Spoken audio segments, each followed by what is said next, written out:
দেশে বেশ কয়েকদিন যাবৎ নানা রকম কথা শোনা যায়, বিশেষ করে রাজনৈতিক অঙ্গনে সরকারের মাঝে প্রধান উপদেষ্টার পদত্যাগ শঙ্কা, তাছাড়া রাজনৈতিক দলগুলোর মধ্যে বিভেদ সহ জনমনে নানা ধরনের প্রশ্ন আসছে। এখন এই এই যে আতঙ্ক, শঙ্কা অথবা এই যে সংকট, এখান থেকে উত্তরণের উপায় কি? যদিও সরকার উদ্যোগ নিয়েছে, দুটি দলের সাথে আজকে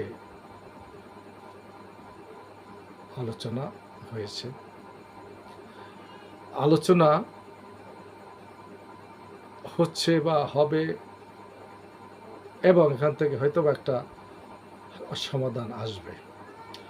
কিন্তু আমার কাছে যে সংকটটা ছিল, আমার কাছে যে আশঙ্কাটা ছিল, সেখান থেকে বর্তমান অন্তর্বর্তীকালীন সরকার 8 আগস্ট গত বছর শপথ নেওয়ার পর থেকে তারা অনেকটা ভুল করেছেন। তাদের উপদেষ্টাদের যে নিয়োগ হয়েছে, সেখানে তারা ভুল করেছেন। সেখানে এই ছাত্র প্রতিনিধি নেওয়াটা তাদের ঠিক হয়নি। তারপরে আরও কিছু এনজিও ভিত্তিক কিছু উপদেষ্টা, এদেরকেও দেওয়া ঠিক হয়নি। অর্থাৎ টোটাল সরকারি উপদেষ্টা পরিষদের মিনিমাম আরও 5-6 জনকে না নিলে, অন্যদের মতো নেওয়া হলে সরকারে হয়তোবা এখন যে সংকটটা সৃষ্টি হচ্ছে এতটা হতো না। 2, সরকারের কারো অর্থাৎ প্রধান উপদেষ্টা সহ তারা রাজনৈতিক দলগুলোর সাথে তাদের যে আন্ডারস্ট্যান্ডিং এটা ঠিক ছিল না। এখানে আন্ডারস্ট্যান্ডিং অভাব ছিল। তাদের সাথে আলোচনা করা, এগুলো তারা ঠিক হয়নি তাদের। এরপরে সরকার একটা ভ্রম আইডিয়ার মধ্যে ছিল, যেমন তারা একটা তৃতীয় শক্তি, অর্থাৎ একটা নতুন দল করে সেই ভিত্তিক সেভাবে তারা এগিয়ে যাবে। এবং এখান থেকে তারা বুঝতে পারেননি যে এই নতুন দলের যে জনসমর্থন কতটা হবে, সেটা তারা অনুমান করতে পারেননি। তারা এইভাবে অন্য পুরনো দলগুলোকে বাইপাস করে এদেরকে সামনে নিয়ে এগোনোর একটা চিন্তা ভাবনা করছিল। তার অনেক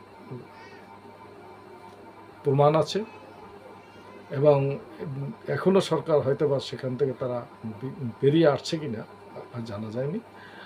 তবে এবং সরকারের বাইরে আরেকটি সরকার ছিল, বিশেষ করে আমি উল্লেখ করেই বলি, এই ছাত্ররা নতুন দল যারা করেছে এনসিপি, বা তার আগে তারা যে ছাত্র সংগঠন ছিল, তারা সরকারের মতো কাজ করেছে। তারা বিভিন্ন অফিস আদালত তারাই কন্ট্রোলে ছিল, তাদের কন্ট্রোলে, এবং তারা বিভিন্ন জায়গায় মব ভায়োলেন্স বা মব জাস্টিসের মতো কাজ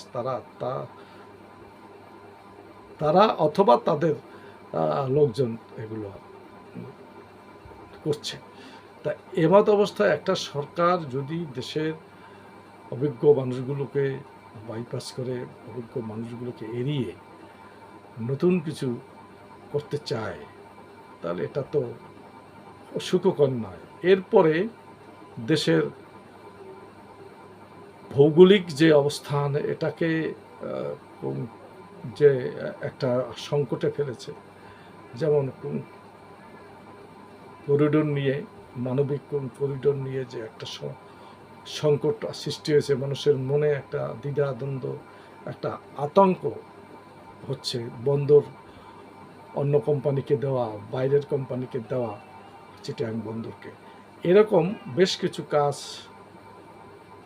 সরকার নিজে কিভাবে কোন সময় অজান্তে, কারো অজান্তে, অর্থাৎ কোনো অভিজ্ঞদের সাথে দেশের বিভিন্ন পলিটিক্যাল পার্টির সাথে তারা আলোচনা না করি এগুলো করতে গেছে, তখন মানুষের মধ্যে তো এক ধরনের সন্দেহ আসবেই। নানা কারণে সরকার বিতর্কিত হয়ে গেছে। এখন নির্বাচন সম্পর্কে একটা কথা বলা হচ্ছে, এটার সঠিক কোনো